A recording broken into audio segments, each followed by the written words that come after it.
everyone. Hey, As you can see, we are all getting used to the technology ourselves. We didn't have a lot of options before pandemic, and now they're just rolling out now. So thank you for being here. We are recording this, so if you have neighbors or friends that didn't hear about the shift or weren't able to make it tonight, we will be sharing this publicly so other people can get the information. I'm going, first, I just want to welcome you all here and thank you for joining us. I heard from a lot of folks over the last year about concerns of the flooding in Shoreview and around Vadnais, into Little Canada even, and concerns about what was being done about it. And so for the past year, I have taken time to meet with city leaders in the cities of Shoreview and Vadnais, with the Ramsey Washington Metro Watershed District, with the Rice Creek Watershed District, with folks at Flamo, and with our staff here at Ramsey County and Parks and Public Works. And I'm very grateful that they've agreed to join us tonight to talk about what they have been doing, and as well as a special guest with the state DNR to talk about kind of the big picture issues that are facing us here and how specifically climate change is impacting us and what that contributes to the situation. We will have time for a Q&A at the end. So as questions come up, feel free to add them to the chat box. We will have a moderator. It's Paul, and Paul Gardner is here. He's going to moderate the chat for us by monitoring those questions. And when we get to the Q&A section, he will be pulling those together because it will just be too tricky to manage muting and unmuting everyone. So he'll pull those out. We'll bring them forward. If we're not able to answer them right here with the people we have on the line, we will find ways to get back to you. I want to note, and we can share this in the chat as well, but they've added a Q&A section to the Snail Lakes Vadnais Regional Park Plan. That was something I'd been getting a lot of questions and emails about that, so thank you for your outreach. So I asked our park staff to respond to some of those in a way that's really easy to understand, because we're seeing a lot of the same questions come up. I don't see this as the space in which we are going to solve the flooding problem.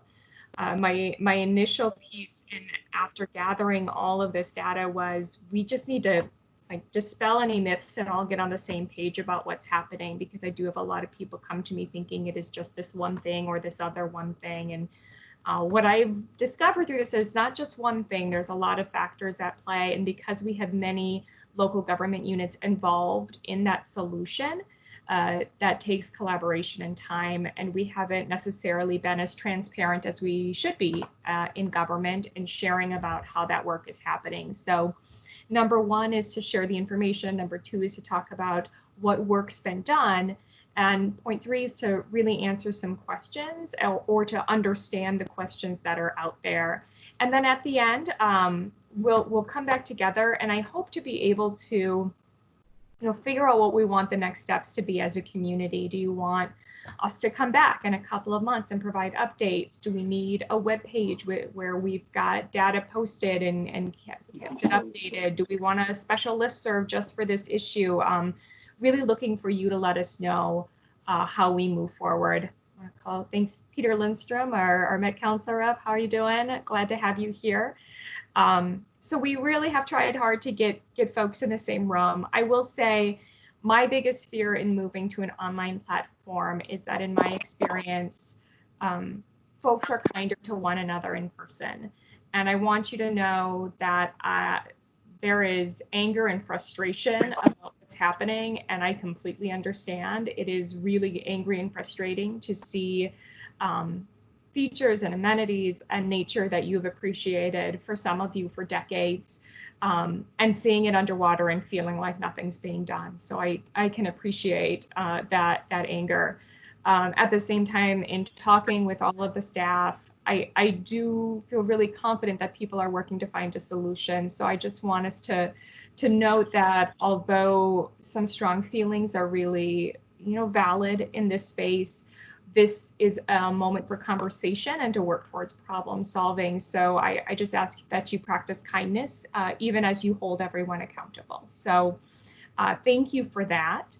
I'm going to be running the slides. My amazing aide Sheena is going to be monitoring to make sure we're not getting background noises and letting people in. So I think you might have a way to directly message her if you have an issue with something.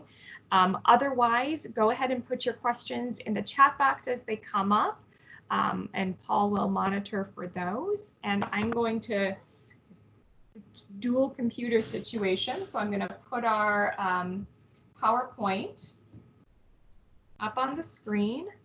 There it is. And weirdly, it's got a picture of me.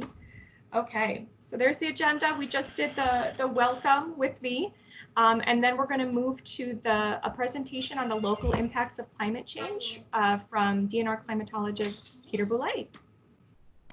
And then again, as the objectives that I identified, that really a common understanding. I do. Can move away, sweetheart. My assistant is here, as you can see. Establishing the common factors contributing to water management and flooding issues, identify all those organizations and local government units that are at play in the water management system and how authority is distributed across the system, discussing next steps, and then gathering information about how the community engagement should continue. I'm hungry, Mommy. So there's my welcome screen, and we will get to Peter. And Peter, just go ahead and let me know when you want that slide to be advanced. Okay. Just checking real quick. Everybody can hear me okay? Thumbs up or yes, there we go. Hello, everybody. Thanks for joining us. Thank you, Commissioner and Helper for inviting me tonight. A little bit about me with the state DNR State Climatology Office, and I'm a lifelong Ramsey County resident. Lived in Maplewood all my life. And I've seen my shares of some big rains here in Ramsey County. And, when we initially were going to do this back in March, I thought maybe a timely winter photo would be good. So, and I kept it there because it was really hot this past week. So just to feel, make us feel a little bit cooler than it could be. This is a thunder blizzard 2 years ago. At the McDonald's off Cope, Highway 36 in Maplewood. And this is just to show that climate change isn't just about it getting warmer, it is also getting snowier. So we'll go to the next slide, go into that. It's no surprise, it's been wet. This is a photograph of last May, or May 2019, Minnehaha Creek. Obviously, lakes high, creeks are high across the entire metro. So it's not just Ramsey County, it's Hennepin County, it's the entire metro area that's having the same kind of weather pattern. I guess hit next. It's not really the next slide. But 2019 was the 2019 was the wettest year on record in the Twin Cities and the state, going all the way back to the 1870s for the Twin Cities and 1895 for the entire state. Next. Put it together, it's also the wettest 5, 6, and 7 year period on record. So it's not just 2019. We've had a series of these wet years. The last time we really had a dry year was 2012. Next. And we've never recorded accumulated surpluses like this. In the past, there's been some wet spells, early 1940s, end of the 19th century, beginning of the 20th century, but we've never seen year over year of this much wet conditions, and I'll show some graphs that show that too. There's two main trends in Minnesota tied to a changing climate. Number one, no surprise here, we're wetter, more precipitation, also more snow, and more frequent and larger extremes. And we've observed this already, and this is projected to continue with, of course, wet and dry variability. And also, two, we also have increasing temperatures. And this is the important part, especially at night and during winter and when it's cold. And we call it cold weather warming. We just don't get as cold as we used to. So cold extremes are already less common and less severe than they used to be. And there's some implications for that too. Next slide. So what's not getting worse in Minnesota, or we haven't tied this yet to any changing climate. So heat extremes. So really, we have not seen a lot of more heat extremes in the summer. Even though it's been hot this week, obviously well above normal in June, having 90s. But overall, we have not seen a trend in heat extremes. Two, something we haven't really seen much of is drought. And that's a big question mark of what's going to happen with drought. Drought is part of Minnesota's climate. We've had droughts in the past. We will have droughts in the future. But what might happen with drought, that's we're not sure about. And number three, isn't really a trend in more tornadoes. Even though you might hear more tornadoes being reported, that's mainly because we all have these things now, these phones that could take video of tornadoes everywhere we go. So there's more tornadoes reported, but overall, when we looked at the statistics, not really seeing a trend in tornadoes overall, the big tornadoes at least. So trends are unclear there. Next slide. So 2019, wettest year on record. You can see the dot there on the end of the graph. This is Minnesota annual precipitation from 1895 to 2019. And you can see in the last, really the last 20 years or so, even maybe the last 30 years, a gradual increase in annual precipitation. What's missing, see those low points on there? That's 1910 on the left and 1976 on the right. Those are big droughts, 1 year droughts. That's something we haven't seen in a long time. So that's the big unknown. Next slide. So we had the wettest decade on record. So the 2010s ending in 2019 was the wettest decade we've seen on record in Minnesota. This is average annual precipitation days with 1 inch or more. So this graph is just showing the Twin Cities. So annual days with 1 inch of precipitation or more have gone up gradually over the last few decades. And of course, the 2010s was the wettest. Next slide. So a typical station, this is looking at stations across the state. And we're seeing a 20 to 40% increase in 1 inch precipitation events. This is 1 inch of rain or greater in a day. So looking at all the stations across the state, not just the Twin Cities, and we see that we average number about 8 or so in a given year now. Didn't used to be that high. You can look at the moving trend. It used to be around 5 or so. Now we're last few years it's gone up. Next slide. So something we would have called rare, like a maximum rainfall. This is looking at 39 of the best stations in Minnesota with long records, about 100 years of records, and going back to 1916. And you can see this is the highest maximum rainfall for one of those 39 stations. So we took the highest ones in each station. You can see over time there's been peaks and valleys, and over time it's getting higher and higher. And in recent years, they have some very heavy rains, over 10 inches in a calendar day in some places. Next slide. What? So precipitation trends. So what we rely on are people just like Mr. Worsted. I'm listening to something right now. It's a about the water. Okay. So this is what's basically the key of our network. Are people that are unpaid volunteers. This is a volunteer who lives in North St. Paul. He's been a rain gauge reader for 55 years. So he's our longest serving rain gauge reader, and he's still going strong. And there's his rain gauge right next to him there. So we're very fortunate in Ramsey County to have a very strong network. We have the Soil and Water Conservation District network. It's the biggest network we have in the state for the smallest county. And it's because of that we could do such a good job analyzing rainfall systems. Next slide. So one thing we can do with all this data, the Ramsey County Soil and Water Conservation District network really took off in the early 70s and continues to this day under a slightly different name. You can go on our website. We chronicle all the flash floods in the past, going back to 1970. Next slide. I'm going to focus on a certain one here. So believe it or not, as wet as you think it is in Ramsey County, I was going to put a 4-leaf clover on this slide. We're so fortunate to not have one of the what we call a mega rain event in the county. So other places like around Duluth have had them. Down in southeast Minnesota have had them. The Hoka storm where they had 17 inches of rain. This is the biggest rain I could find since 1970 that impacted Ramsey County. The only other one that comes close, of course, is the superstorm from 1987, but really that just affected St. Paul on south. It gradually diminished as it went farther north. But this is the event that was one of the biggest that impacted the central Ramsey County. Next slide.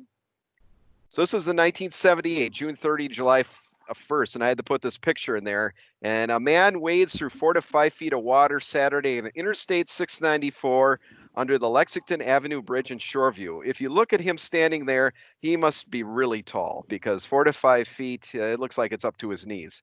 So maybe not quite that deep, but I think all of us might know where this intersection is. I've driven under it many, many times. So, but we can have flash floods here too. Next slide.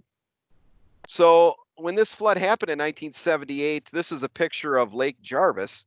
And something to note in here, the next slide, which kind of highlight it, is that the homes that were built in the 5 years before this flood were built in low-lying areas, and they were the ones that get flooded. So the county engineer was talking about developing marginal land and have taken away areas that used to hold water. So this is one thing that happened with this flood. And in this flood, they actually built a dam on Willow Creek that flows into Jarvis to try to stop the water. So just one of the examples of what has happened in the past. Yeah. So flooding is nothing new for us here. I figured out how to get us into. So what's going to happen in the future? As far as we know, precipitation's projected to keep increasing. So this is looking out 2041 to 2070 under standard emissions that we would have now. And it shows that pretty much we're in the same boat as the whole upper Midwest. So projection of precipitation to continue to increase through the middle of the century. Next slide. So not only that, the top 2% rainfalls of each year, think about a 2-inch rainfall or so for the middle of next century is also supposed to projected to increase as well. Next slide. So that's the summer precip. What about the winter? Of course, what we've had to do more often at my house is roof rake more in the winter. Some winters you don't have to do much roof raking, but when it snows, I got to do a lot of roof raking. So luckily, this is my son helping me out here. So next slide. What have we seen with snow? Now, believe it or not, heavy snow is increasing over time. This is seasonal snowfall by decade and number of days of 4 inches or greater in the Twin Cities. So what we've seen in the past like 30, 40 years or so, average seasonal snowfall has not only gone up, but the days that we've had heavy snow has gone up. And if you think of the last few winters, remember the polar vortex winter, even in the winter of 2018, 2019, plenty of episodes of heavy snow. Even this past winter, we had a few too. So these heavier snows are becoming more common. Next slide. So what is happening with these snows? This is it's not just happening here. This is in Duluth where they really get the snow. And what we've seen is more liquid in the precipitation in the winter too. So not only do we see higher snowfall, there's also more water associated with it too. So higher snowfall, and it's also a little bit warmer as well. Next slide. So even though we're getting more snow, the snow depth is decreasing. And this is true here in the Twin Cities too. We've seen because we've lost the extreme cold, even though we're getting more snow, we don't keep it on the ground as much. That's why we can still have problems with winter recreation. Even though we get plenty of snow, it just doesn't stay around like it used to. So where's the snow going? It's going right into the lakes, right into the streams during the winter, waiting for the spring thaw. So it's also a factor in what's going on. How about heat extremes? So we do have some of this. This is Memorial Day back in 2018, where we were approaching 100 degrees. So we have had our heat in the last few years. Next slide. So how does this play with the entire year? So warmer, it's winter at night and with northward extent. The average annual temperature in general in Minnesota is going up, increases as you go farther north, and that always plays out with the climate change scenario. The farther north you go, the greater the temperature change. Next part. Winter lows have increased more than the annual temperature. As you can see up north, they've increased it by 7.1 degrees since 1895. But how about summer highs? They haven't changed much. And in fact, in southern Minnesota, they've actually went down. So what we're seeing here is the change is happening in the winter, and there are consequences for that too. Next slide. So what we're seeing is more snow and more thaws. Like I said earlier, we're getting more snow, but we're also getting more thaws. This is the average annual snowfall, and November through March lows above 32 degrees at Milan, which is in west central Minnesota, Chippewa County. And why we like Milan is the station's been there for 100 years and has never changed its location. It's still with the same family. So it's a great site to do some comparisons with. So average snowfall over time has gone up, but look at their temperature's gone up too over time. Next slide. So how about overall for average winter minimum temperatures? This is for the whole state back to 1896 through this past winter, 2019 through 2020. And overall, a general warming trend we're seeing, it's a 7-year moving average. So we're seeing about a 0.5 degree increase per decade. So this is something that's been going on a while, and it's really taken off about 1980. So we've already seen a change since then. Next slide. Oop. Okay, yep. So you see that what we used to have pretty common back in the middle of the century is now common now. This is one of my favorite slides. Winters don't get as cold as they used to. So, you always have like your grandparents or parents always complain you don't have winters like we used to. It always was colder that they remember, and they were right. When we were little, winters were colder. If you look at the dots are St. Cloud, coldest temperature of the year, and the Twin Cities. And of course, St. Cloud is colder than we are here. But St. Cloud just doesn't get down to minus 40 like they used to. I was up in St. Cloud when it hit minus 40 in those two dots in the 90s. And minus 40 is pretty cold. In the Twin Cities, we don't get down to minus 30 like we used to. And so long-term mean, minus 21 degrees here in the Twin Cities. St. Cloud's about minus 27. And there's a reason for why this is important. You can see that in recent years, we just don't get as cold as we used to. Next slide. This is the result. So in about 15 years ago, if I said, what's a Japanese beetle to any gardener, they wouldn't know what I was talking about. 10 years ago, I gave a talk in Chisago County and showed a picture like this. They didn't know what I was talking about. Now, anybody who has a garden knows what I'm talking about. These Japanese beetles will destroy your raspberries. They will eat your beans. And they also can survive now that the winters don't get as cold. So the lethal soil temperature for Japanese beetle grubs is 15 degrees, and they die when soil temperatures are 32 degrees for 2 months. And I have soil temperature probes out at the U of M, St. Paul campus. It's rare we get below. It's rare where we get below 32 degrees for 2 months. So what happens is these beetles survive the winter, and there's more and more beetles. Luckily for us, the last couple of winters, we've had some colder temperatures have knocked them back a little bit. They haven't been as big of a problem. But when we have mild winters, and they'll probably come back again, they get to be a problem. This is at Keller Lake on Virginia Creeper I took in 2017. Next slide.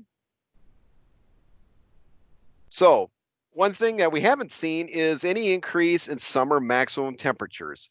So this is for the whole state of Minnesota. Average maximum temperature is stayed about the same. Obviously during the Dust Bowl, we had a few real warm summers, like July 1936. And of course, 1988, you see that dot is the warmest summer. That's was one of our last of the big droughts we had too. So we haven't seen much of an increase in summer maximum temperatures. Next slide. So heat extremes, like I said, we haven't seen extreme heat increasing yet. However, the models are indicating additional days above 95 degrees projected by by mid-century. So eventually, we'll start to warm up a little bit more than we are now. Next slide. So what does this all mean for our climate? So one thing, it's not a steady state rise. It's hard to predict, like next year will be wet, the year after that will be dry. So expect variability. This is the winter of 2018, 2019, January 17th, no snow on the ground. A month later, complete winter. So it could change quickly. Next slide. And this is kind of a neat little perspective in Ramsey County. This is Birch Lake. This is obviously a very old map of Birch Lake. And there was kind of a neat study that was done for Birch Lake. Next slide. So there was a study done in 2009, and they started with 2007, 2008, that said fluctuation in a lake is expected, and if history proves correct, Birch Lake levels will once again rise to its historical average. Lakes in the area were the lowest we've seen, including White Bear Lake. Birch Lake was somewhat similar. Next slide. So when this study was done, my circle there is when that study was done. The lowest Birch Lake we've seen, and exactly as they said in the study, kudos to them. Next slide. It got back up to what it had been, and even maybe a little bit above and beyond. So expect variability. Hard to predict one year to the next, even though we've been overall wet. Depending on how the weather pans out, you can have these rises and falls in any lake. So in summary, the region has gotten much wetter and warmer, driven by more frequent heavy precipitation and warmer winters. Projections indicate both trends will continue, and warm/cool and wet/dry variability will continue, and drought will remain a fixture of our climate. And even this week, we're looking at drought again, and it's beginning to rain again. Who would have thought we'd get the remnants of a tropical depression in Minnesota? And that's what's happened today. Not just a little bit of rain here in the Twin Cities, but a lot of rain in southeast Minnesota. So hot weather is not worsened, but expect by mid-century. I think the final slide. So I don't know when the questions are now or later, but here's let's see, this County Road B by the Cub on Rice Street. So, and that's I'll turn it over to the next person. Yeah, Peter, this was fascinating. Thank you so much. Are you going to stay on the line with us through the end of the presentation, or? Sure. Excellent. So then if folks have questions for Peter, feel free to put those in the chat. Paul is tracking them. And we can, in fact, move to our next presenter. Yes. The Rice Creek Watershed District. Yes, thank you very much. This is Nick Tomchek. I'm the administrator at Rice Creek Watershed District. I've been with the district since 2008. I'm kicking off the local government presentations. Next slide, please. So watershed entities might be a good way. I'll introduce and hopefully expand your understanding of these. There are both watershed districts and watershed organizations. Minor separation there, but we both work as special units of government on water-related issues. We base that work on the geographical area of the natural boundaries of a watershed, which basically means where a drop of water falls, it all collects and moves to a common body of water. The watershed organizations define what are the important priorities, and they balance the various issues and inputs that they have and come up with plans to work towards addressing those. You'll see on the column on the right there any number of issues that these entities might deal with. Next slide, please. This isn't new to Minnesota. Actually, Minnesota is quite a leader in this approach. Watershed Management Act came into being in 1955. 1982 saw an affirmation, if you will, through the Metro Surface Water Management Act. This included a priority to minimize spending and address flooding and water quality issues. I'll note that water really doesn't know any boundary, if you will. As the water moves, it is crossing between our counties and our city boundaries. And so the approach is to understand it fully. One has to look at it within the confines or the watershed in which it operates. And so we look to understand these issues at the watershed level. Minnesota did double down, if you will, on this watershed-based approach. Notably, the state functions or looks to function in what they call one watershed, one plan. Next slide, please. So who governs these watershed management entities? On the screen, you'll see a map there of the metro area. It defines you can see the county lines, but then also the different colors and the smaller squiggly lines are representing the various watersheds, and the colors denote the different organizations, or I should say types of organizations that they are. So for a watershed district like the one I work for, we are governed by a board of managers appointed by the county board. So since our district is in multiple counties, we have different counties appointing representatives to share in the leadership of our organization. Water management organizations, distinguished here from a water management district, is governed by a board of directors. These watershed entities have similar interest, yet different goals based on the input that we receive from citizens, the municipalities that are within our boundaries and the counties and so on. Next slide, please. So specific to Rice Creek then, and the work that we do, the district was founded in 1972. We're 186 square miles in size. We cover portions of 4 different counties. Here importantly, Ramsey County, you can see we have our watershed district kind of splits and drapes around the edges of Ramsey County, 28 cities, and the water of our district flows from the right hand of the screen, kind of up to the north towards the top, over to the left, and it all exits out to the Mississippi River in the city of Fridley there. Our mission statement, the actions that we go through and what we try to achieve is to manage, protect, improve water resources of the district through flood control and water quality projects and programs. And that drives and was derived from our water management plan. Next slide.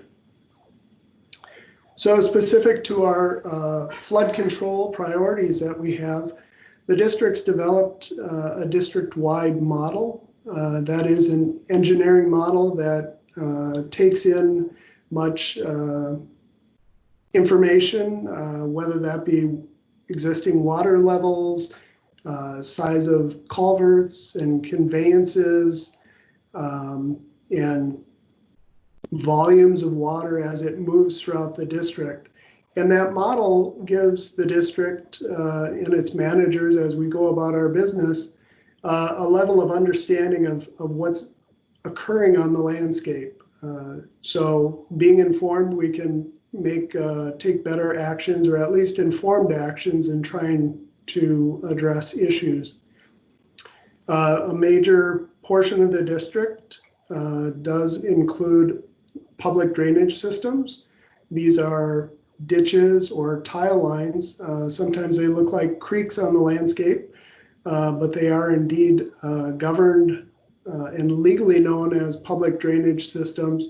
And we have an obligation to inspect those, maintain them, trim trees, remove sediment and that sort of stuff, so that they can be a reliable outlet to the communities that they serve, And at least we know that water can convey through and move through the landscape with some efficiency and predictability. We certainly work with our municipal partners on any number of projects. When issues arise, we do share this model. We look for locations on the landscape to correct kind of the sins of the past. Looking back, I think we'd recognize the need to maybe have maintained more storage in some of our developed communities. That came about in the early years, 50s, 60s. We laid a lot of concrete and filled a lot of low areas, as Peter had referenced in one of his slides. And of course, we want to prevent those now that we're a bit more knowledgeable. So in the developing portions of the district towards the north, up near Forest Lake or Hugo and such, we want to maintain that storage as best we can.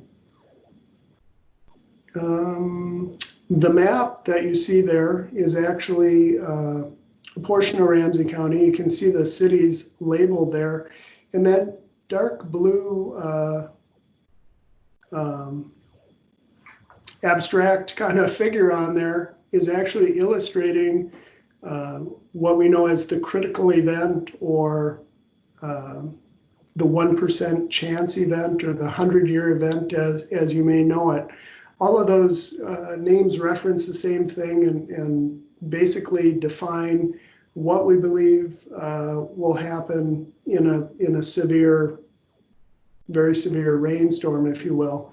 And then with our modern technology, where we can map the landscape and know the elevations of the land, we can define where that water is likely to pool or how high it will rise. Oftentimes when I think about this, I think some folks are perhaps a little bit disappointed if they should see this shading on their property, or as our understanding of the landscape improves, that they have that disappointment. But I guess the way I look at it is, if I'm going out the house for the day and I knew it was going to rain, I would bring a raincoat, and so in knowing that your property may be subject to such a thing isn't necessarily a bad thing, but one that we can prepare for, or plan to try and address the issues if there's something we can do to correct it. We do have any number of regulations as well that look to preserve floodplain. Like I was speaking before about the sins of the past and that sort of thing, we now know that the fluctuations in rainfall and such, that the storage is quite important. And so our rule looks like we've displayed here in this slide, where the water stores, that we should preserve that as best we can while allowing development to occur. Next slide, please. So this here illustrates in another way Ramsey County itself, the cities within it, and then the natural watersheds, and then the governance is by the color. And with that, some of these other watershed organizations are going to share too. You could go to the next slide. Here's my contact information at Rice Creek. If you have any questions or what have you, we're certainly happy to address them or try to find the answer that you may need. I'm Nick Tomczak again, and I think we're going to go to Velamo or Badness Lake maybe.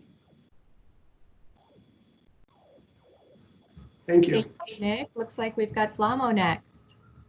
Good evening. Can everyone hear me? My name is Phil Belfiore. I'm the Badness Lake Area Water Management Organization Administrator. Very pleased to be here tonight. Thank you for spending time learning about our watershed organizations and important flood control and water management in our watershed. So again, we have a weird acronym, VLAMO, which we'll say from here on out, but what it means is Badness Lake Area Water Management Organization, and try to say it fast a few times. But it was established in 1983. And it's a joint powers organization made up of the 6 member communities who signed a joint powers agreement to give the authority and the power of a water management organization for this area of Valamo. The 6 communities that signed and are part of this organization are Vadnais Heights, White Bear Lake, White Bear Township, Gem Lake, North Oaks, and Lino Lakes. It's a board of directors rather than a board of managers like the watershed districts. They are elected officials, city council and members and mayors of those communities, 1 each. So we have 6 members. It's 24 square miles in area, and we're very rich in water resources. We have over 500 wetlands and 12 large lakes. Next slide, please. So at Valamo, we do many priorities. One and most importantly for this evening is the water storage, and flood management is an important priority. We also do water quality in our lake, streams, and wetlands and try to manage that water quality. We do invasive species, including the carp picture you see there. That's one of our main critters that we work to try to control the water quality, the internal loading of the phosphorus that is mucked up by those carp and those other critters there. We try to manage those as well as doing important education and workshops, partnerships on projects as well. Next slide. So when it comes to flood management in Vadnais Lake Area Water Management Organization, we really focus on what's called Lambert Creek, which is in the southern half of our watershed. It flows from the city of White Bear Lake over to East Vadnais Lake, and it is managed pretty intensely already for storage and flood control by 3 weirs that you see. That's a picture of a weir there. You see there that what that allows is that water to be metered out, and so it can be stored behind that weir and then utilized and brought forward in a more managed way so that the water does not all flow out at once. When you have large storm events, it has to go through those holes first. So that's the idea. And Lambert Creek is also a ditch, like Nick mentioned. In our watershed, we also have a public ditch. And so it's important to make sure that it flows adequately, but then when we have those large storms, we manage the storage and don't make sure that the water does not go through uncontrolled. We also do ditch maintenance in Valamo, and in particular in Lambert Creek, we do runoff reduction projects working with our city partners as well as enhanced water storage. Next slide, please. So we monitor both the flow of that water as well as the water quality of Lambert Creek going through our watershed. That picture there is somebody by what's called a flume, and that's actually been created to measure how fast the water is going and how much volume of water is going by there. But in a controlled way. We have flow meters, which you see on the left side of that slide. So we actually know when storm hits, we know how much is going through various sections of the creek, so we can then manage that water and know where we need storage. We can also have that as an early warning device. We can also look online so people can learn more about if their property may be at risk or one of those key areas. They can go on this website and actually get real-time monitoring data, not just water quality, but also the stage of the water, how high the water is going, how fast and how much volume is coming down the creek. So that's very important from an education and outreach standpoint as well, and that's a critical part of flood management in our watershed. Next slide, please. So one of the very exciting projects that we are undertaking, we're in final design of what's called the Lambert Lake Pond and Meander Project, which is located in the city of Vadnais Heights, and we're working in collaboration with the city of Vadnais Heights on. Next slide. So this is a multi-purpose regional project that will do both flood management and water quality and habitat restoration. It's just upstream of East Vadnais Lake. And this is a drone shot of what it's going to look like. There's a pond in the upper right that we are going to enhance that will provide that storage, like I mentioned, right behind a weir. So when the large storm hits, it will cause additional storage in that pond and then manage the flow so it does not all come out at once. And then it'll flow into a meander. That's the bottom left of that picture. And this is an actual of what it will actually look like. It takes a straightened ditch and it will create a meander. So what it used to do with oxbows back before the ditch was established. It won't slow the water down, but it will allow the water to be filtered and let that sediment come out so we can then maintain the sediment in the pond and allow it to then flow naturally through a meander, as well as increase water quality and increase habitat at the same time. Again, we're in final design and we anticipate building this all this winter. It's one of the largest projects in Valamo's history, about $1 million project. And we're very excited because it provides flood control as well as sediment deposition, bacteria treatment, which there is an impairment for bacteria in this area, as well as water storage, like I mentioned. Next slide, please. So next steps after that project, and as we are continuing to manage with our partners, including the member cities of Velamo, is continue to do minor maintenance on the ditch systems, as well as restoration efforts, do much more monitoring, like I mentioned, work with our member communities and our residents on cost share programs to make sure we're stabilizing these areas where the water flows, as well as, most importantly, working with our public and our customers on partnerships, both in collaboration and on projects. Next slide. So here's our contact information. We have storyboards and project lists. If you'd like to go on our website, you can learn all about those projects and also about the monitoring I mentioned. And you also see our contact information. We'd be glad to answer any questions. If not tonight, please contact us. We'd be glad to chat with you. Thank you. Thank you, Phil. Our next presenters are with the Ramsey Washington Metro Watershed District. So we'll move right along to them. Okay, thank you, Commissioner Frethem. My name is Tina Karstens. I'm the administrator of the Ramsey Washington Metro Watershed District, or RWMWD. That's a mouthful too. I want to thank my fellow administrators who have already presented. They've laid the groundwork for what watershed districts are and some of the work that we do. Some of the work is very similar to what we're doing as well. But I'm going to try and layer on top of that, specific information about Ramsey Washington that you might not be familiar with, and then also talk about what this area in particular. Next slide, please. Just as an introduction, I wanted just to introduce you to our board leadership. A number of them are actually on the call tonight, so thank you for being here. As was mentioned, our board of managers are appointed by the county commissioners, and they're shown there, as well as our staff. We have 15 full-time staff that are doing not only managing flood risk, but they're also working in education, natural resources, doing restoration projects, permitting, cost share programs, just a really wide variety of items. And those 15 full-time staff, we have over 170 years of experience in watershed management. Next slide, please. So a little bit background about Ramsey Washington Metro Watershed District. We were established in 1975. We are 65 square miles. 56 square miles of that was established in 1975, and then the additional 9 square miles, which used to be known as the Grass Lake Area Watershed Management Organization, was added into Ramsey Washington in 2013. You'll see that we are part of both Ramsey and Washington County, thus the name. As was mentioned with the other watersheds, we coordinate really the watershed management efforts between the cities, the counties, and the state agencies. We also contribute funding and technical expertise for water infrastructure projects. And we're regulating development through permitting. We're doing natural resources projects like in your park currently, and educating the public and through our school systems on watershed issues.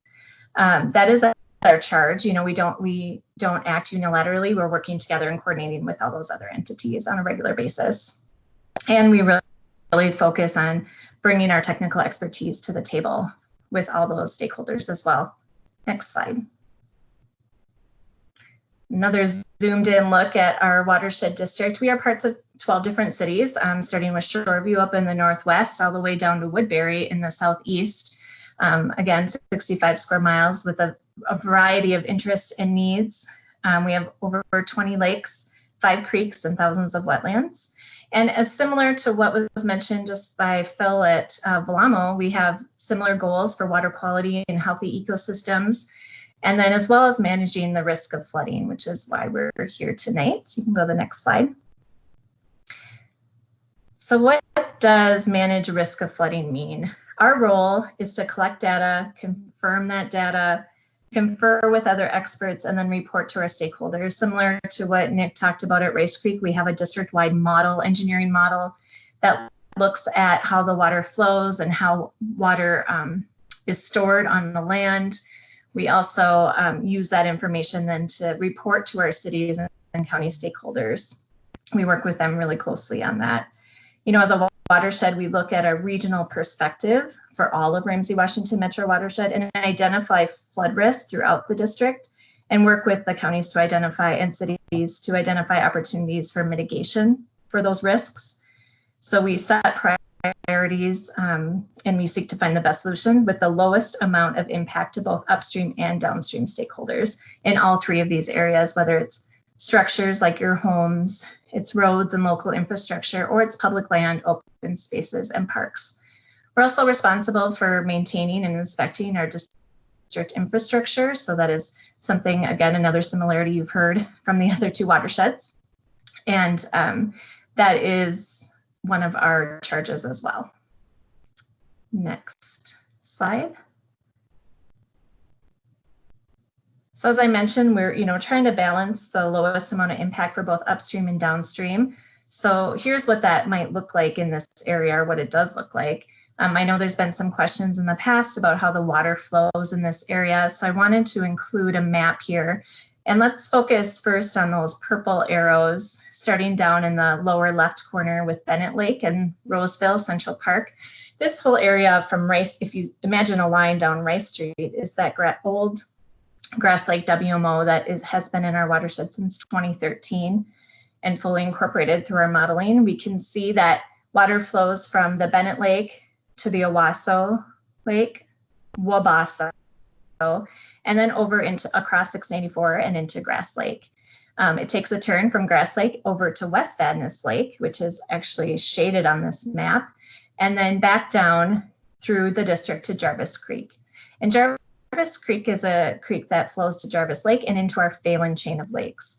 So all this water that flows through this Grass Lake area eventually makes its way through our Phelan chain of lakes, so Lake Phelan, and then to the Mississippi River, down by Pig's Eye Lake in St. Paul. So it's got a long path that it takes. And so one of the important things to note about that is when we make a change, near one of those purple arrows, it's not just impacting that area, but the whole chain all the way down through to the Mississippi River. You'll notice that there's a few orange arrows on here as well. And I see one of the comments in the chat was asking about Snail Lake, and Snail Lake is technically landlocked, as is the wetland area to the south of Snail Lake.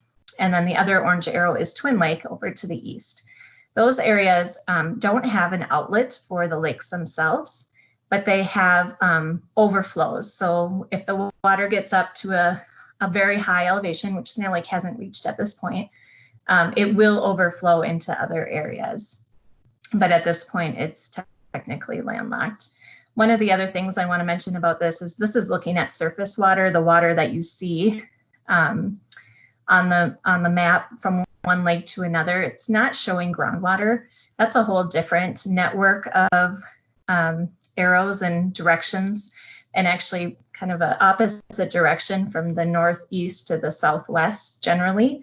That groundwater network is a large system that doesn't just go underneath our watershed, but also other watersheds neighboring to us. There's a real strong connection between surface water and groundwater in this area. And one of the things we note is that because groundwater is also very high right now due to the multiple years of high water, that it is highly connected to those surface waters, keeping those surface waters like the lakes and the wetlands staying very high and elevated. You can go to the next slide, please. All right, so just looking at what are we doing? What have we been doing? What are we looking forward to in the future? And I don't expect you to read this at all because there's a lot on this map, but what it's showing is some of the studies, some of the design work, and some of the construction projects that we've done specifically in this Grass Lake area. We are looking district-wide, so not just in this area. We could show you a map of the whole district with these arrows pointing. We're looking district-wide for opportunities to mitigate our flood risks, but this shows some of the studies and it helps to keep in mind that these projects we work on have a long-term and regional focus. As Pete was mentioning, we are, looking forward to the future. We're not just looking at the past and where we are today. So we really are trying to build resiliency and adaptation into our designs and into our plans for the future when we work with our cities and counties on these projects. So we've got a number of items that we look at that are like Otter Lake monitoring systems, for instance. Phil mentioned some of that work that they're also doing at Blamo. And we will have that data available on our website in the near future as well, to be able to monitor, for you as residents, to be able to monitor water levels. We also have done a number of studies to look at where there is opportunities for more storage on the landscape. We've helped do some real technical modeling and data collection for our county partners as they're looking at potential changes or master planning in their park systems. And we've also worked real closely with the city of Shoreview on the Ramsey Road area as they're looking at those improvements. You can go to the next slide. So besides working real closely with our cities and our counties, we also work real closely with residents. And so there are things that we can support you as you look at your own properties and what you might do to keep your home safe and control the direction of water on your property. And whether that's, being a technical expert for you as you're looking at options on your property, or funding. We do have grant funds available to help control water on your property. And there's other programs that we support, like adaptive drain or master water stewards, that we can point you towards and be a partner with you on. Next slide.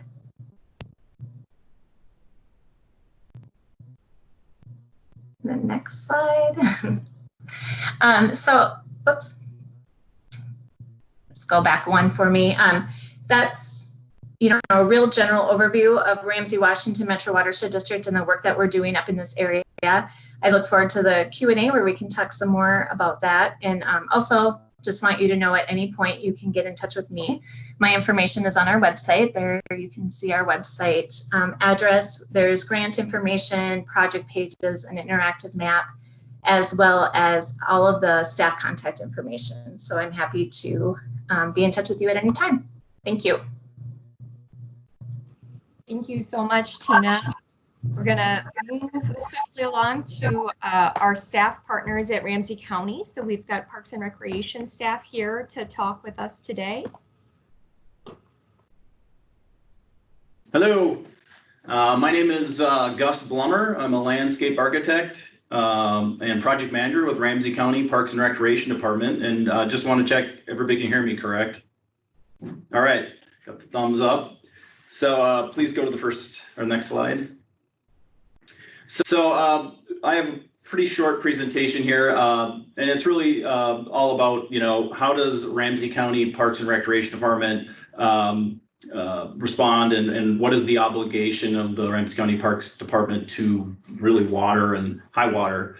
And so what is the authority? Well, really Ramsey County Parks has no authority when it comes to move water around or build infrastructure that is in a floodplain or wetland or anything to do with water. The county Parks Department is a regulated agency. Anything that we build on the landscape has to be permitted by all the other agencies. The watershed districts, they'll give us information so we can put together solid plans and then they permit them. Same with the DNR, the city, etc. They all look at plans or anything that the county would put forth and have to give it thumbs up before anything can happen. The county is really just considered a landowner according to regulations and laws. And in the area that we're talking about here in Shoreview, where the regional park is located, most of the park system came after a lot of development that Nick had alluded to earlier, the kind of the urbanization of the county. And that is, a lot of it was not really buildable, but it was great natural space for a naturally based park system. And it makes up the low area now that we're relying on a lot more to store excess water with the changes in climate that we're seeing. Next slide, please. So what has Ramsey County Parks been doing when all this water has been rising and flowing around and creating havoc? Well, we've been working on a master plan update for the regional park for the infrastructure like trails and shelters and things that have been flooded, to try to address that and make them available again to the public to use and resilient to future high water and flooding.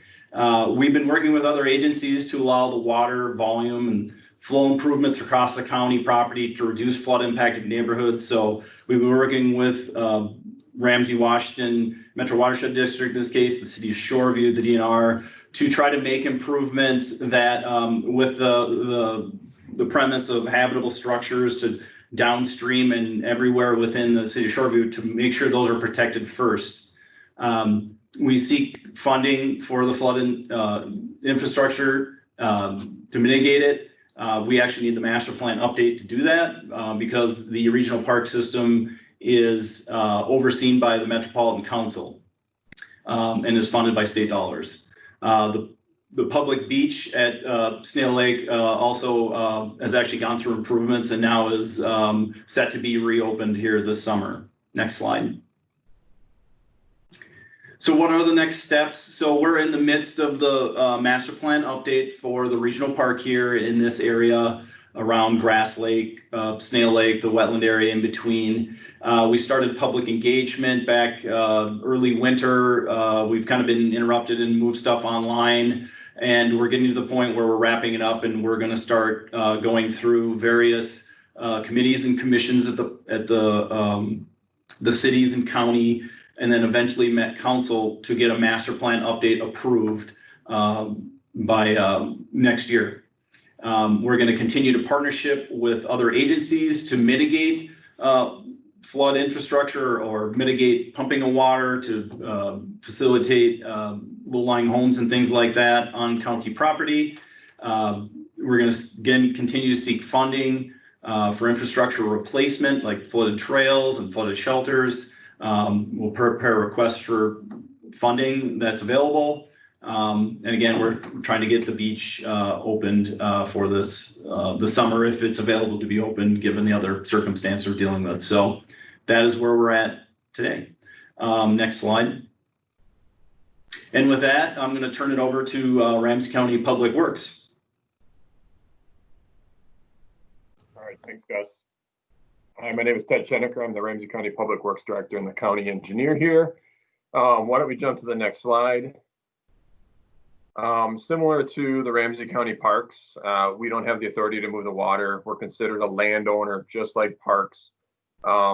As we do, or as we're planning for design projects and going out to construct them, we're required to meet the permitting requirements for stormwater treatment. So this is any rain event that's coming onto the system, what we have to do with that rain before it leaves the system and gets into, I'll say, the creeks and the ponds and other places. So that's treating not only the rate of the flow, so controlling it as it hits the road, either goes into the catch basins when you have curb and gutter or goes into the ditch system.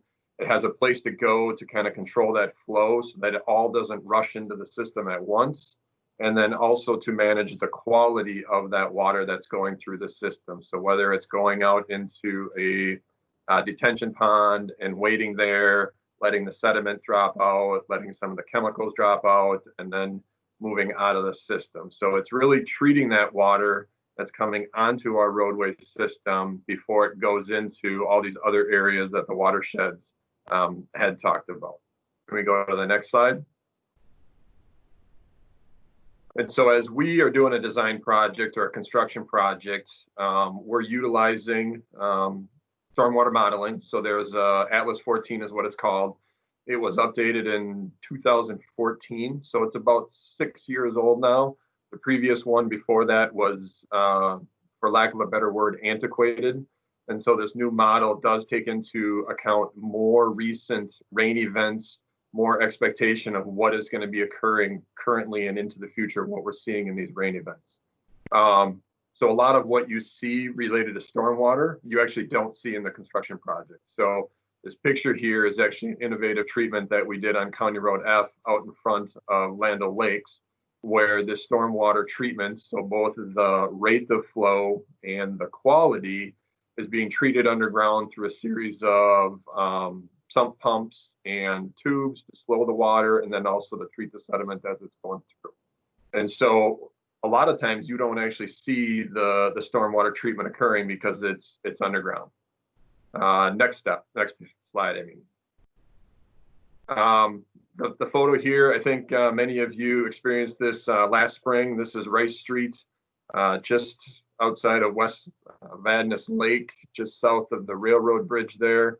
And talking with maintenance guys and others who've been around for 30 plus years, this is the first time that they had seen this flood, and that we've had to close the road down or have it open in only one direction. And so we went out last summer, fall, and we actually did a paving job, and we raised that road by a couple inches just through paving, just to get it up a little bit higher, to prevent that water coming on the road, so that we could keep that road open to public, just because of the importance of that that artery going through there. We have a future project on Hodgson Road to the north of here, from Ramsey up to County Road 96. And again, we're working with the watershed districts, the Department of Natural Resources, the Minnesota Pollution Control Agency, again, to meet all the stormwater requirements that are going to be needed as a part of that project. The one thing I don't have in any of these slides is kind of that back end that we have to do as a part of the Public Works Department, and that's really the inspection and maintenance of the stormwater system. So when you have a curb and gutter road, that stormwater is going to go into the gutters, it's going to go into the catch basins, it's going to go down into pipings. We got to make sure that all that system is working properly so that the water is flowing where it needs to go. If it's going to a pond, eventually we have to clean out those ponds. We have to get that sediment out of there so that, again, we're improving that quality of the water that's going through. And then when you don't have curb and gutter and the water hits the road and goes into a ditch system, making sure that those ditches can adequately handle the water. What you see over years, especially in an urban area like Ramsey County, is those ditches start to get filled in. And whether that's intentional or not, and suddenly the ditch is a flat area that's perfectly mowed and landscaped, and it no longer meets kind of that purpose of what that ditch is to do, and it's really to convey water. So it's maintaining those ditches, but then also underneath, making sure that those culverts, whether it's underneath our road or underneath a driveway, that they're clear so that water can move through, so that we don't have these, I'll say, isolated flooding events when we have a 1-inch rain event or a half-inch rain event that suddenly show up in someone's backyard. Or Peter had a picture earlier, and I had one here of County Road B by 35E, kind of by that Cub Foods there in Little Cannon and Maplewood, that when we get an isolated rain event, that one will typically flood on us. So kind of those pieces that Public Works is responsible for. I think that's it for us. Thank you. Now we're moving to our last set of local government partners, our cities, and starting with City of Shoreview. Okay, can I get a thumbs up? Am I good? Thank you. I'm Mark Maloney. I'm the Public Works Director for the City of Shoreview. I have just a few slides. The first slide that I wanted to show you is to help you understand exactly what it is the City of Shoreview is responsible for in the area of Grass Lake and Ramsey Road. And it can be confusing for people, and hopefully I can help with that. The City of Shoreview owns and operates Ramsey Road itself, the tunnel underneath the road, and a stormwater pumping station that we call the Suzanne Pumping Station. It controls the level of the Suzanne Pond, which is to the neighborhood just to the north of Ramsey Road. You'll see a dashed line in the middle of this map, a blue dashed line, and that represents a trail that the City of Shoreview is going to build. It's on county property, but the City of Shoreview is stepping up and building that trail as an alternative for people to get from the north to the south when the Ramsey Tunnel is flooded, which is something that we're assuming is going to be almost a permanent situation. So those are the things, those are the elements of public infrastructure that the City of Shoreview is responsible for. And I'll note on the map, you'll see that there are two blue marks on Ramsey Road. The one that's to the right on the map shows the flooding that occurred in 2014 and 2016, and that was the severe flooding that caused the roadway to be closed permanently or semi-permanently. The blue line on Ramsey Road to the east of there, which is directly below the Suzanne pumping station, is an area of Ramsey Road that tries to drain to Grass Lake, but because Grass Lake has been so high, there have been times where standing water is on that piece of roadway because there's just nowhere for it to drain. That usually lasts an hour or two, and you've seen my crews out there pumping water from that area as well. So that slide shows what the city of Shoreview is responsible for in this area. Next slide, please. First picture. This is a photograph that was taken in 2014 of Ramsey Road. This was the first time Ramsey Road flooded. This is 6 years ago now. And the roadway flooded when the level of Grass Lake reached such a level that it overflowed, and a culvert that had been placed by Ramsey County in the parks property allowed the areas on both sides of the roadway to flood. It flooded through the tunnel, and it eventually reached a level that it flooded the roadway. It required the city of Shoreview to close that roadway for about 6 weeks. And there was significant damage to the roadway from that. That is a significant roadway for the city of Shoreview. For those of you not familiar with it, it carries about 5,000 cars a day under normal conditions. And so a roadway of that status being closed in our community had some pretty dramatic impacts for everything from just residential traffic to semi-regional traffic, public safety, as well as school buses. So that was a pretty serious thing, and that happened in 2014. So next photo. So in 2016, the city of Shoreview was going to resurface Ramsey Road, and as it happened, Grass Lake overtopped again during our project. And so our $500,000 pavement rehabilitation project was morphing into something much more dramatic than that. So you can see that there's a couple of feet of water on the low point of the roadway at this point. This is a section of Ramsey Road that is east of the pedestrian tunnel. Next photo. So we determined that that flooding was not going to be temporary. Again, this is a very significant roadway in the city's transportation system, and we needed to get it open. So we started to undertake the process of raising the road. Next photo. And you can see from this photo, we raised that segment of the roadway almost 3 feet. And this was, again, remember, this project started out as just a repaving project, because the original pavement was 20 years old and it had been degraded by the prior flood. And so suddenly our repaving project was turning into something a lot more detailed, and it added about $500,000 to the project cost. Next photo. This is what we ended up with. I think you're all, if you've been on the roadway, you've enjoyed the fact that it's high and dry. You can see that pedestrian trail was constructed on the south side of the roadway. And so that photo was taken after the road was raised and reopened back in 2017. And then my last photo. This is that area that's to the west of the pedestrian tunnel. This is just an example of the nuisance flooding that occurs on that piece of roadway whenever we get rainfall that exceeds the storm sewer's ability to drain it. And if Grass Lake is high, the water just sits out there on the road. And we've had a number of instances of that where we've had to temporarily close the roadway or temporarily sign it down so it's safe for traffic at a slower speed.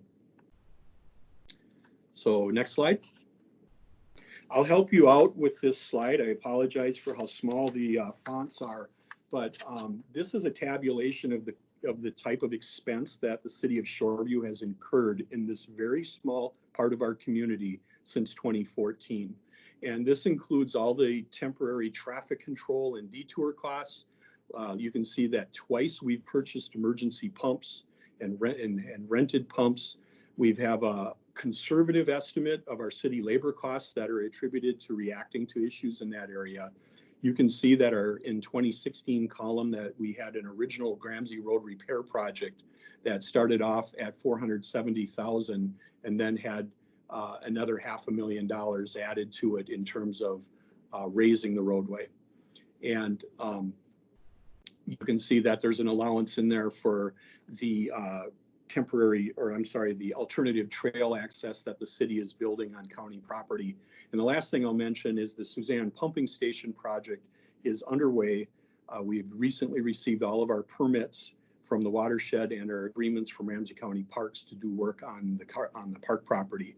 And I just want to point to the one big number here that since 2014, so over the last 6 years, the city of Shoreview with local Shoreview dollars has spent $1.8 million to react to the water level situation in this area. And I guess all I would really say about that is the buck kind of stops with us. We have a responsibility to have a functioning transportation system and a functioning pumping station to allow the houses to be around Suzanne Pond. And so we've obviously been very active in this area, in this part of town. And I want to just at this point acknowledge the help that we've received in our efforts from Ramsey Washington Metro Watershed District and Ramsey County Parks. Takes all three entities to make anything happen in this area. So at that point, that's my last slide.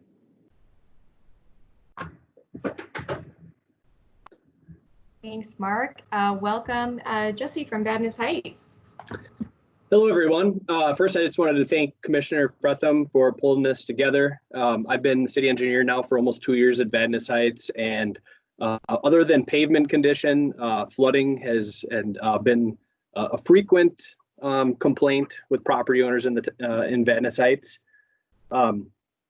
So the first thing I'm showing here is just a ditch project, and the best time to maintain a ditch when you can get to it and do the work efficiently. But usually at that point in time, spending that type of money to maintain something that's not being used, probably doesn't have a lot of public support. But with all the rain that the DNR explained so thoroughly, with all the rain we've had, with that has come, complaints and concerns, and with that has come a lot of support for these kind of projects. And so what you're looking at here is one of a few branches that feed the ditch that goes through Vadnais Heights. And this project and a few others we've constructed just in the last 6 months or so, we've spent almost $200,000. So that's a lot of money for a city of Vadnais Heights size. And but it's really just the beginning of a lot of the work that we need to do. Next slide, please. So right here, I just wanted to show off something that my city council supported, the purchase of this jet vac, nearly $500,000. And it serves a lot of good functions, but one thing that this machinery will be useful for is it allows us to blast culverts and storm sewers that are clogged. And then it also has a vacuum function that that can suck up sediment. And so over time, ditches and sewers and culverts, all sorts of things will fill up with sediment, and left on their own, it restricts water flow. During normal times, that doesn't cause a lot of complaints, but when we have a year like 2019, where we had record precipitation, this type of maintenance becomes critical and very important to the community. Next slide, please. So this is a plan view of an actual construction drawing of a project in Vadnais Heights. And what you're looking at here on the left of your screen is an auto dealership. So it's a proposed Cadillac dealership, and this is along Highway 61.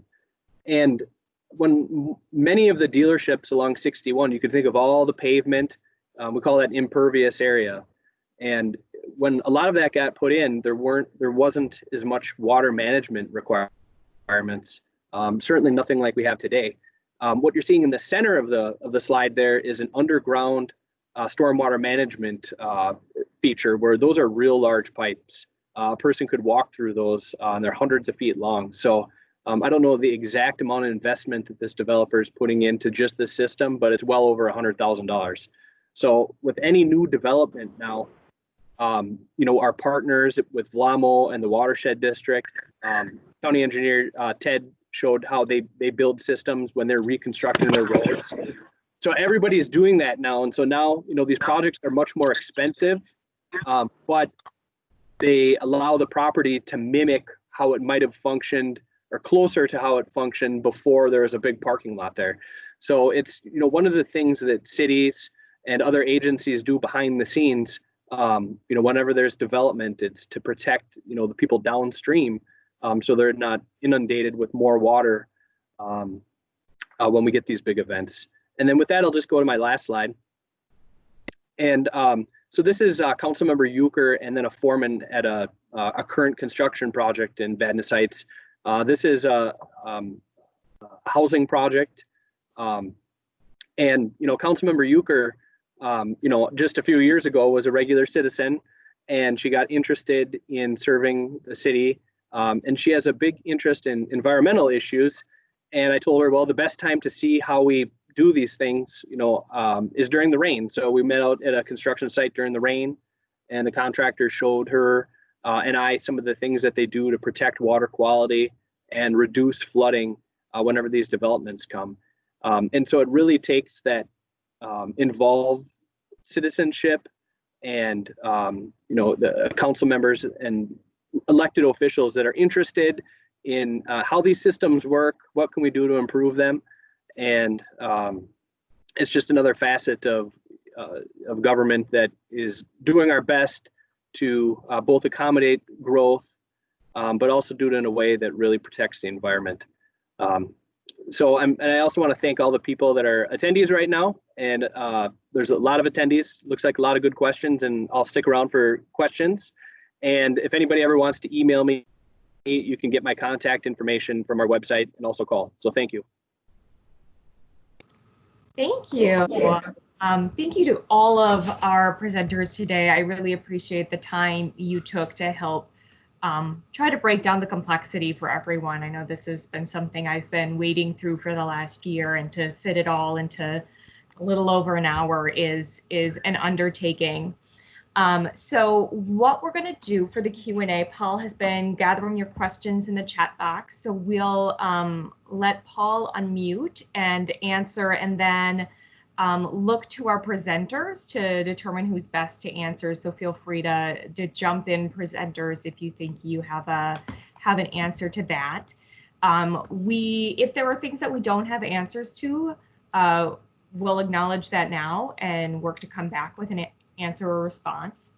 And then once we get through the chat box questions, we'll have an opportunity for folks who are attending on the phone to ask their questions as well.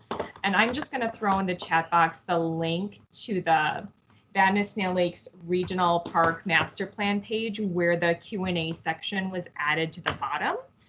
So that also has some answers to questions. And with that, I'm going to unshare the PowerPoint. That's not an exciting thing to look at. And then we'll go ahead and, Paul, if you want to unmute and ask the first question, that would be great. Great. Good evening, Commissioner, and dozens and dozens of residents.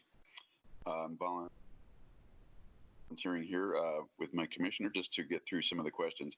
They kind of fall in three buckets. One is I would call it water governance, since there's a lot of layers here of governance of who decides what. Some things about parks and rec and trails, and the third one really with the drainage, about how water is flowing, if we got the right things going on to deal with high water. I thought we'd get the simple ones out of the way quick, and then dedicate the rest of the time to the drainage, which is where the more technical stuff is, I think. Does that sound all right, Commissioner? Sounds great. Let's hit governance here first. Nikki Bentley asks, is the DNR working with other state agencies to create best practices and plans to help communities proactively adapt and mitigate the negative consequences of climate change in Minnesota? I think many residents are frustrated with the various stakeholders and our community leaders acting reactively rather than proactively, considering all the climate change projections and data points to a very different new normal. Did we not see this coming, or were we completely blindsided for the last 7 to 8 years? First question. Peter, I don't know if you have a response to that as our DNR representative. Oh, and you're muted. Just as someone who works with water in my day job, I'd say that translating the larger trends to where a water level should be at or regulated is probably the key question, and how you get it there. And does anybody do that or take that into account? If you wanted me to jump in with the first question. So for climate change, what was mentioned earlier is one of the big things we participated in was the NOAA Atlas 14 project. The other study being used for design criteria was technical paper 40, which relied on data that ended in about, I think, 1960. So NOAA Atlas 14. So we're trying to create the tools to help design and engineers better adjust for what's going on, more of a modern era. And so the state climatology office, we're a little limited. We're just a tiny little slice of the DNR. And my mission is to have data freely available, as much precipitation data as people want. It's all on our website. We have as much data as anybody wants. And of course, anybody wants to email me, climate@umn.edu. Go ahead, ask questions on where you could find the data, including NOAA Atlas 14. We have it on there too. Excellent. And we can do some additional outreach with DNR to find out what other potentially proactive best practices they're putting forward.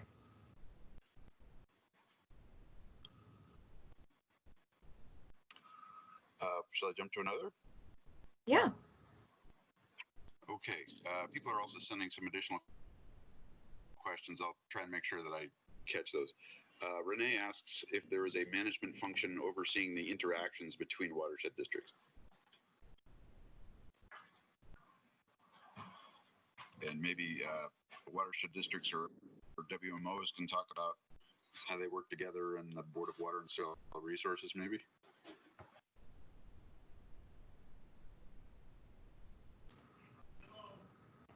Tina or Nick, one of you. Yep, I can speak to that. Let me want my camera on. Whoops. Oh, hi. There is a state agency called the Board of Water and Soil Resources, and they do manage or they help facilitate watershed district and oversee our function. That's who we send our annual reports to and who we report to generally. This is Nick Tomczak from Rice Creek. I'll just add that we do have an association of watershed districts, so there is a lot of exchange on ideas as the state provides information like Peter referred to. These are brought into our regulations. We share the ideas of how to proceed with that on the landscape with the different watershed districts through that organization. There's also pushes for different types of legislation at the state level to assist us in meeting the goals that we share.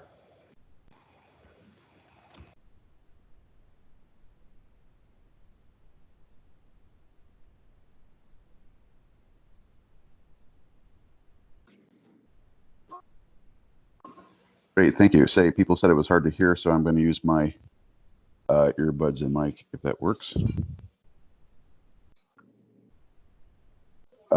We have questions about facilities, parks and rec, trails, and the like.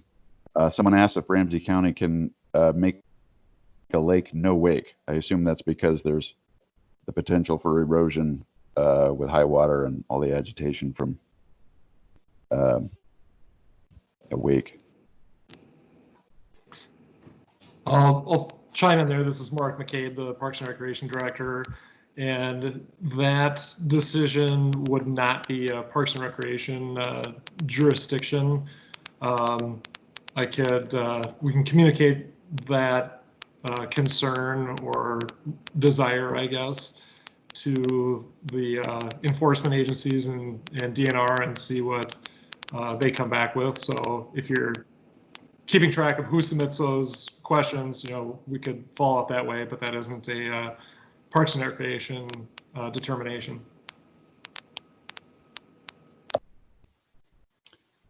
Great.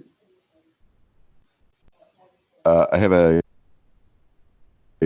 another question from Nancy. Can we build a cool floating dock and boardwalks to make the park usable and educational, bring people closer to the wildlife that has moved in? And then a separate question, she asked, perhaps a small nature center. Maybe that's a Parks and Rec question. This is, oh, Mark, you want to get that one or me? Sure, Gus, I'll speak to the overall like nature center question. So I think that's great. There's a lot of, I think, interest and gaining interest for people to have some kind of facilitated programming and nature-based programming. So I can make a note of that. That would have to come through a capital request for legacy funding. So if there's interest there, that's how we could go about funding that. From the floating dock standpoint, I guess, Gus, if you wouldn't mind fielding that sort of question, or that question. Sure. So as part of the master plan update, one of the things we've been looking at and gaining, soliciting responses, comments, input from the public is what to do with trails that happen to be underwater. And after looking at from their perspective and taking those comments and applying engineering and all the different issues with water elevations, actually fixed boardwalks seems to be the best solution in those areas. And certainly those boardwalks could have extensions that could be definitely used for educational purposes. And all that information is actually on the Ramsey County Parks website under the Vadnais Snail Lake Regional Park Master Plan Update. You can see concepts on where all that is proposed. So if you go to ramseycounty.us/parks and look under park improvement projects or planning and development projects, you'll find that there. The same link that I shared earlier, the Q&A, is on the bottom of that page.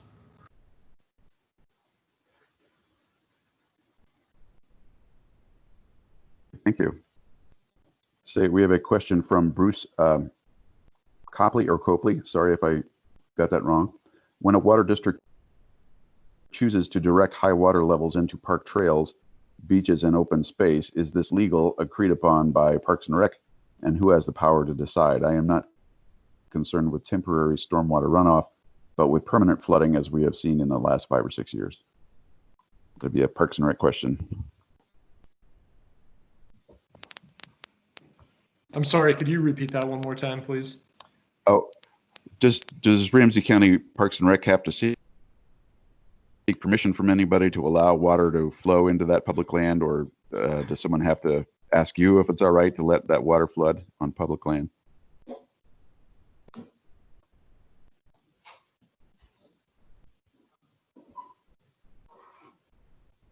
This is Gus. Sorry, I couldn't get the button fast. Yep. So regarding that, so because the parkland already had existing water in it, and it's the lowest areas, and how do I say this? So the water was already there, and the way it came up, we expected it to go down. So there wasn't really any sort of question about not being able to store water there. And then when you look at it from the entire watershed district perspective, there really is no other place for the water to go. So there, even if we didn't want it there, it's gonna be there regardless. So I don't know, does that, I'm trying to find the question because you were breaking up, Paul, a little bit when it was on here. Sorry. Oh. It just says, when a water district chooses to direct high water levels in park trails and so on, is it legal, agreed upon by Parks and Rec, and who has the power to decide? Sure. And so I found that now. So, and part of the infrastructure that was agreed upon between Ramsey County Parks and Recreation, and in this case, Ramsey Washington Metro Watershed District, we incorporated recreational facilities with some of the infrastructure to deal with high water. And a case in point would be a berm was built and we put the trail that was flooding on top of the berm. We had to move an overflow to try to get water further to the east so it didn't impact the Susan Pond neighborhood. And that was done. And actually, we lowered the trail in that case. And we're still looking at a little bit more permanent solution because the trail actually washed out from even more high water. So whenever the decisions are made by the watershed district that something needs to be done, we work collectively with them to try to improve the recreational facilities as well and not at their expense. Yeah, and I'll just add to that. This is Tina Karstens from the Watershed District. There was no decisions to flood. I think this is natural line area that naturally takes that drainage.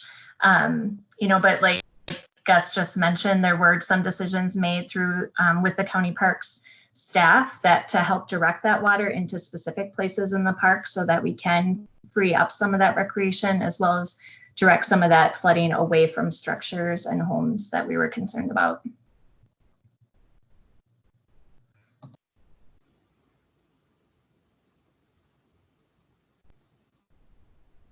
Great, thank you. I had to move locations here in our full house. Let's see. Let's get into drainage. That's where most of the questions are. Mark and Wendy Schrant ask, have there been changes in drainage to our watersheds in the last 10 years? This is Tina Karstens again. Have there been changes in drainage? I think, looking as a historical perspective, we haven't changed drainage flow patterns. Those have stayed very similar. We've done some maintenance on some areas to help ensure that those areas can continue to drain. I guess one change that was made was the addition of an outlet from West Vadnais Lake. I know there's some other questions in there about West Vadnais Lake. This whole Grass Lake and West Vadnais Lake are two water bodies connected by a pipe under Rice Street. And they essentially, when in times like this, when water levels are high, they work together, they're in tandem, they act as mostly one water body. There is an outlet to West Vadnais Lake as of 2006. So prior to 2006, there was not an outlet there. And when Unweave the Weave project at 694 in that area happened, and that was before Ramsey Washington managed the Grass Lake area, but we were part of it because that outlet was flowing into Ramsey Washington Metro Watershed District with the addition of that outlet. So an outlet was put in. It was sized at a particular size that now during this time has found to restrict flow downstream, but it also provides an opportunity to protect homes that are downstream of this area as well. So again, it's balancing that risk between the upstream and the downstream. That 15-inch pipe is subject of a lot of discussion and a lot of study. I'm just going to answer some of those other questions I've seen in there real quick, and that we are looking, and Paul, one of your questions was about the belt line, and that is the pipe, that is a large pipe system that flows out of Phalen Lake and into the Mississippi River. And that is the ultimate control point essentially for this whole region, including the Phalen chain of lakes. That belt line, we're looking at other areas, not just the Grass Lake area, but all throughout that, whatever drains to the Phalen chain of lakes. There's a number of flood risk areas that we're looking at ways of improving that system to allow more water and to find more storage. And so we do have a project that will be constructed over the next year that will provide more storage in the Phalen chain of lakes so that we can accept more water from upstream. And so it's part of this chain of studies and feasibility looks at what we can do upstream, including allowing more water to come out of West Vadnais Lake.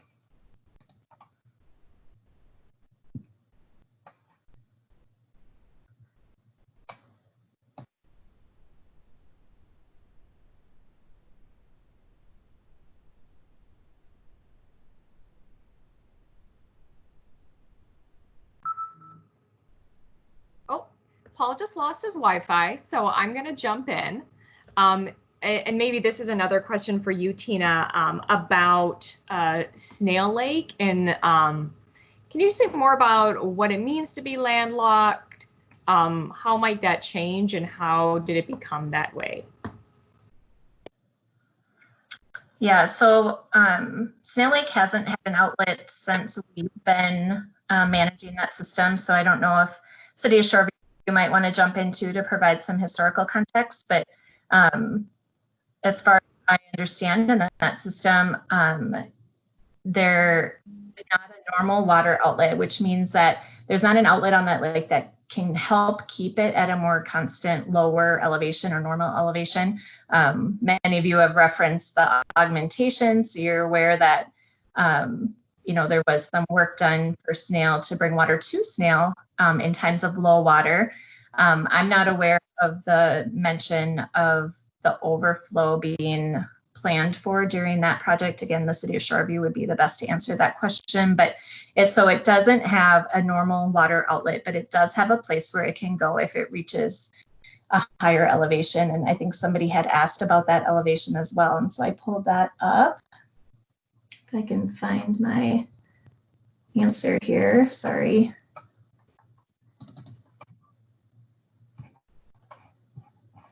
Oh, I lost spots, but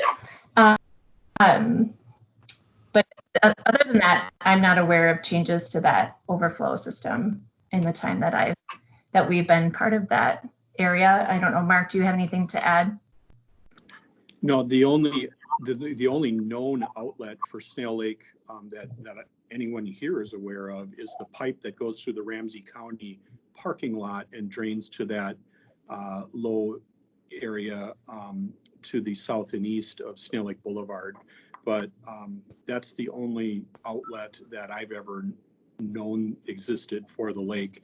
I know that when the county redid the park for Snail Lake Regional Park or at the beach, now I'm talking a number of years ago, that pipe was relayed, but I believe it was relayed at the exact same elevation it had been. That's my understanding. Yeah, and I guess to clarify, we don't consider that's an outlet. It is an outlet, but it's a high water outlet and not a normal, it goes to that wetland to the south, but from there it has to reach a different elevation before it overflows into the wetland area to the east of there.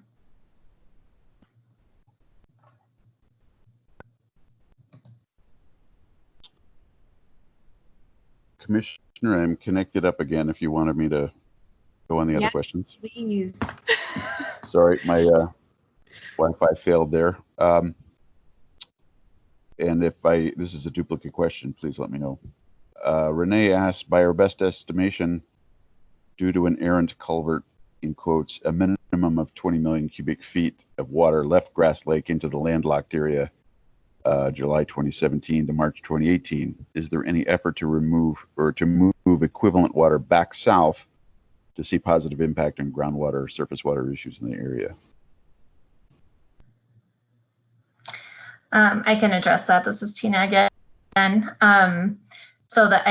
I'm understanding the question, I believe the errant culvert was a pipe that was in Grass Lake that at certain elevations did allow water to exit grass and go into the low-lying areas in Ramsey County Parks area in 2017. Certainly that did move water at a certain elevation, but it quickly was overtopped. That elevation was quickly overtopped, and water found its way into that low area and then into that wetland area. And it would have either way, whether that errant culvert was there or not. We have looked at the potential of moving water out of that low area, the wetland area. We did a small trial of that, very small, I recognize, but we also understand the connection to that low area to the groundwater as well. And right now that groundwater level is real close to the surface water elevation, being of any low-lying area in this area is pumping groundwater essentially, and will not necessarily impact the surface water elevation.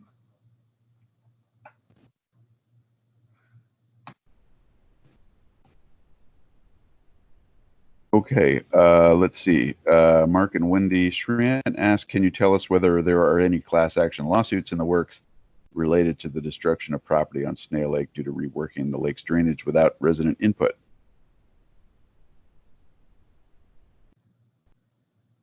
I guess I would ask Mark Maloney to address that. I'm not aware of anything, and I'm not aware of any changes to the lake areas, drainage areas.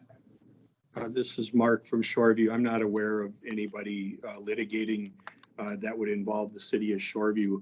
You know, I think it might not be common knowledge for all the people participating here, but there is a lake improvement district that is a layer of governance for Snail Lake, and their original purpose in 1991, they were created for the purpose of lake augmentation. But that is the structure, the governance structure on the lake that is positioned to speak to the city about topics. We facilitate their meetings, their annual meetings. And so I've not heard anything from the Snail Lake Improvement District about anyone litigating against the city or any other governmental agency.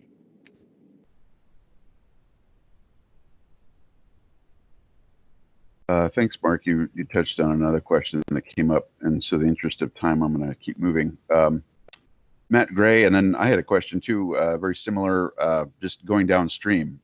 If we improve drainage that goes into West Vadnais, what happens after that? Are we limited by how much drainage can happen because of West Vadnais Lake? Yeah, Paul, I think I already addressed this while you were off. Sorry, I didn't realize you were not on the call at the time. Sorry. But we are doing improvements down. We are looking and doing a project over the next year that will provide more storage in the Phelan chain of lakes. And that project, including the Beltline system, and that project does allow us to look upstream to areas not just in the Grass Lake area, but other areas throughout the watershed that have flood risk, properties at flood risk, that we'll be looking at the potential. We're in feasibility study for 5 different areas right now to look at the potential of moving more water to those systems with those changes to the storage capability.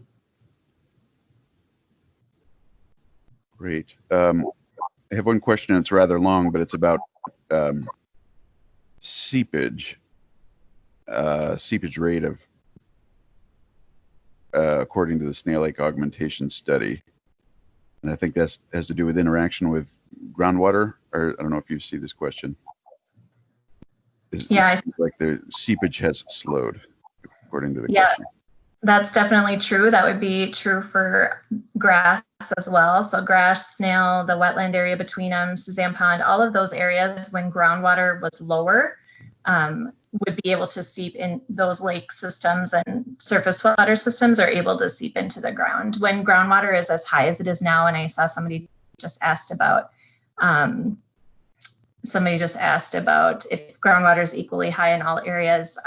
Yes. So what I'm told is that groundwater is extremely high throughout all of the metro area in particular, and that is a contributing factor to surface waters that are high throughout the metro area as well.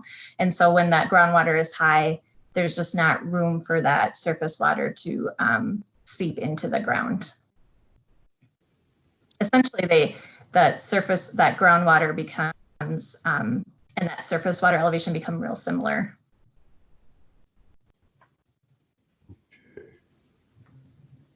I had another question that's very similar about limitations downstream too.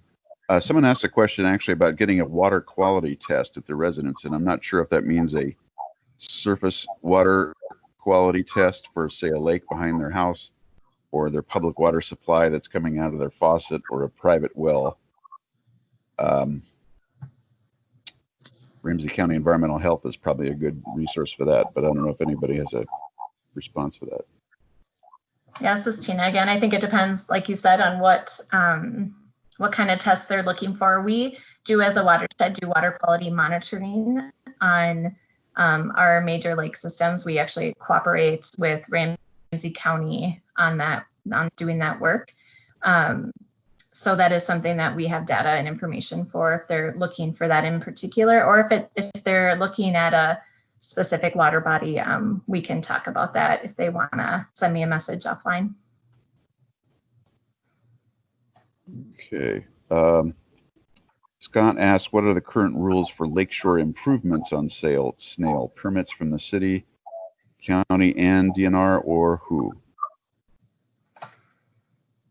Yeah, that's a popular question. This is Tina again. We have been working with Snail Lake residents. There's a couple different things going on. So we have been working with a number of residents, like 30 of them on the lake, to do some shoreline restoration work. Obviously, with the continued high water levels, that's made it a little more difficult to complete that project, but we are still looking at planting in upland areas that are outside of the water levels for now. And the other thing is that people are wanting to do improvements on their property. And we've heard some feedback that that's been challenging for residents to navigate both the city and the watershed's requirements and permits. So we are collaborating with the city of Shoreview and setting some guidelines, and you'll see some communication about this real soon for when, you only need one permit, and whether it'll come from the watershed or the city depends on where on your property you're proposing to do the work. And we're going to help delineate that for you so so it's not confusing. And then we'll have a modified application, and that's just a staff review. So we're working through some of those systems, but there are potentially permits that you need, and you can be in touch with us about that. Great. We have one new type of question here, and maybe I'll stop there, Commissioner, to see if people want to wrap up after that. But someone is asking if the public can get informed when water is accumulating temporarily, just so they know what's going on. Just a desire for more information, a website or signage. You'll see the comment there from Nancy. I know I've walked through Snail Lake and Grass Lake area myself, and I can't tell you when anything is permanent or temporary when the trail is closed. I guess I can jump in here too, but if anyone else wants to, Ramsey County Parks has had some information on their website. We have too, but I think we could be better about coordinating our communications around this. And so that is one of the things that we've been talking about, how to streamline communications so that anybody who's looking for information in this area can find that. So we'll be working with Ramsey County and the city of Shoreview on a more unified approach and place where you can find that information. Ooh, actually, Commissioner, I do have one question here that I think is really critical. Can Vlamo and Ramsey Washington Watershed District comment on how they handle the challenge of West Vadnais being outside of the Ramsey Washington Watershed District, yet being crucial to drainage of Snail Lake and Grass Lake? Yeah, that's a really good question. Well, I will say that we've worked collaboratively. We're well aware of each other's roles in this. And that it hasn't, having it in a different watershed district hasn't really changed how we've been able to move forward with our studies and projects. So it is a very unique situation in that lake is not part of our watershed, but that hasn't held up any of our studies or projects to date. And with all of my neighboring watershed districts, we work real closely and making sure that we're addressing, just because the water might flow in one direction in one place and another direction in another doesn't mean that we don't have very common programs and issues to work on. So we do that collaboratively all the time. But in this case in particular, we're in close connection about that. And we're also doing some collaborative work. Phil from Vlamo mentioned the carp. Their work with carp. We also do a lot of work with carp for water quality purposes, and in particular, West Vadnais Lake has a large carp population, and so that impacts both Vlamo because of their interest in West Vadnais Lake, and also the outflow from West Vadnais into our district for water quality purposes. So we're working collaboratively on that project too.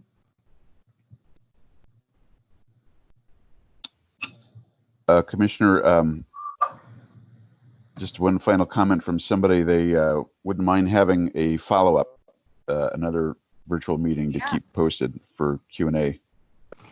Yeah, and I hand it think, over to you.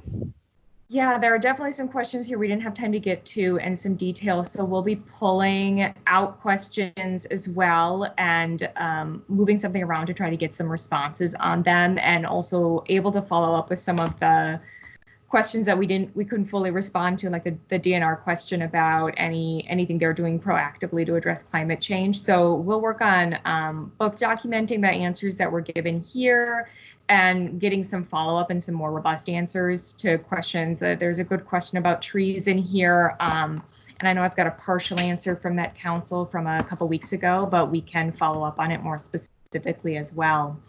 So then Alicia, thank you for the feedback.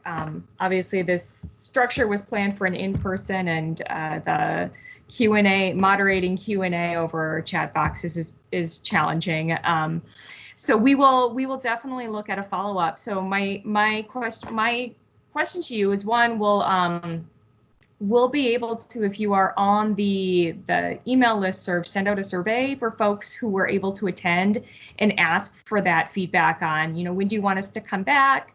If we're able to send out the Q&A document with some more completed answers in 2 weeks from now, with a survey that says, when would you like to meet again? When would you like to hear updates? Yes, thanks, Tina. It's sometimes hard to do it on the spot, especially when they get really detailed. And I know we're trying to get through all the questions, so that limits as well. Absolutely, we can do, can you send present? Yeah, we can send the PowerPoint out to everyone and get that. We could even see if we can get that posted on the website. For folks that aren't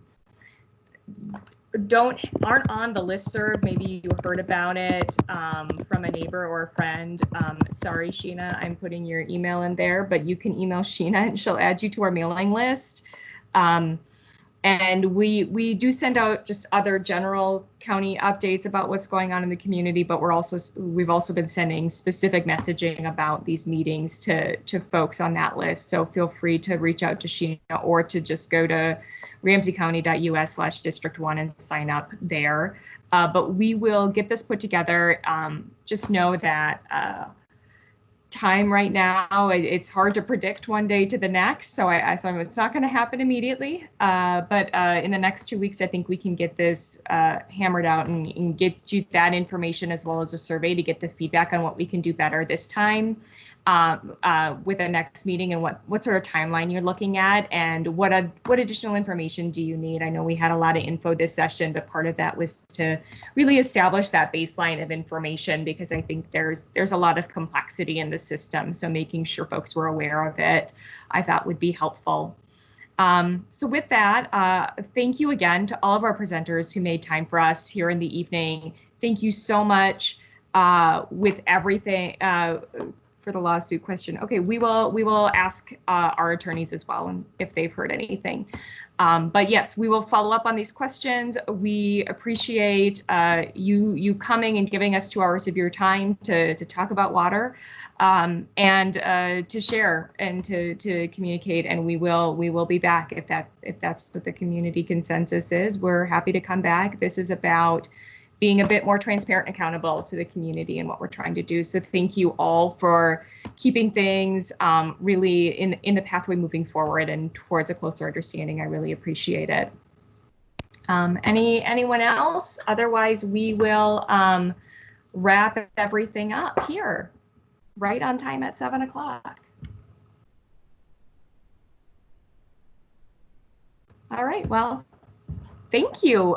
We'll be in touch soon, and appreciate your time.